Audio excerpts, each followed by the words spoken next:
Ethan Coloulton believed his marriage to Julia was built on a foundation that nothing could shake. 8 years together, countless dreams shared, and a bond that had weathered storms. He thought they were unbreakable. When their conversations grew shorter and her smile faded, he dismissed it as a phase. Every couple went through ups and downs. He drowned himself in work, convincing himself that exhaustion and routine were to blame. Nights at the office became normal, and he told himself he was doing it for their future. That evening was no different. Files stacked high, the clock ticking past midnight. The silence was broken by his phone buzzing. Expecting a routine notification, he glanced down. It wasn't routine at all. A text from Julia flashed on the screen. "I need you now. Please come to this address." It's urgent. No explanation, no details, just an unfamiliar location. His stomach twisted. Without a second thought, he grabbed his keys and drove into the night. Every worst-case scenario racing through his mind.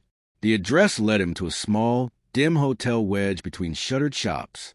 It wasn't threatening, just unfamiliar. He sat in his car, staring at the entrance before forcing himself inside.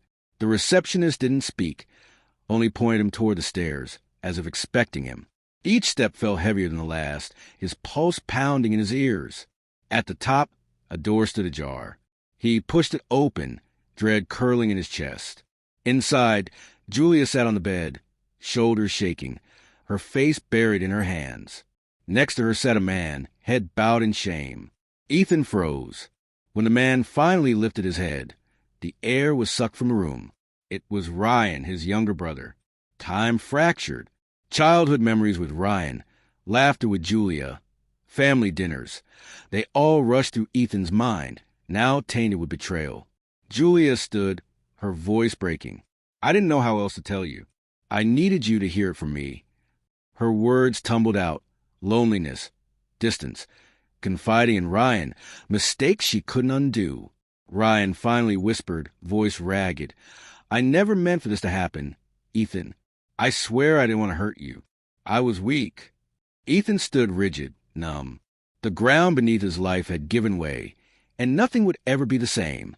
Julia grabbed his hands, trembling. Tears streamed down her face. "I hate myself for this," she whispered. Then, after a long pause, she drew a shaky breath and confessed, "I'm pregnant, and I don't know who the father is." The word struck like lightning. Ryan's head jerked up in shock. Julia's hands shook as she explained she had been with both of them, trying to mend her marriage while losing herself in betrayal. The secret had become too heavy to keep. Ryan finally spoke again, voice strained. "If it's mine, I'll take responsibility. I don't expect forgiveness." The weight of it all crushed Ethan. His rage surged, and in one sudden motion, he lunged at Ryan, slamming him against the wall, hands tight around his throat. Julia screamed, trying to pull him away. But as Ethan stared into Ryan's eyes, he saw not resistance, not fear, but something darker, acceptance, almost as if Ryan believed he deserved it. Ethan let go, disgust washing over him, and Ryan collapsed onto the floor. Turning to Julia, Ethan's voice was ice. "Don't follow me. This is over. The child isn't mine. This marriage isn't mine. You two deal with your mess." He walked out without looking back, the cool night air hitting him like a cleansing wave. Back home, he packed in silence, clothes, documents, essentials. No note, no explanation, just an ending. The next day, he sat in his lawyer's office. His voice was steady, unshaken. "I want a divorce. No mediation. No second chances. Just a clean break." Months dragged by as the legal process unfolded, draining him. A DNA test later confirmed what he already knew. The child was Ryan's. When he heard the result, Ethan felt nothing. No shock, no anger, only confirmation of what his heart had accepted. When the divorce was finalized, he sold the house, closed accounts, liquidated his shares, and vanished. No goodbyes, no drama, just silence. Julia and Ryan tried to build something from the ruins, but it quickly collapsed under guilt and regret. Whatever bond they thought they couldn't survive, Ethan didn't chase love again.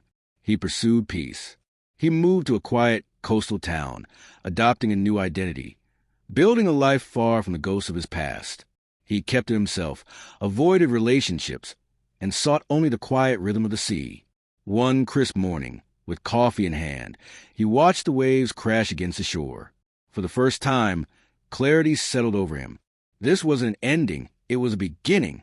He had lost trust, family, and love, but had gained something he hadn't known he needed: silence, distance, and the chance to rebuild on his own terms. Not every betrayal required closure. Not every wound demanded healing. Some simply needed space and time to breathe.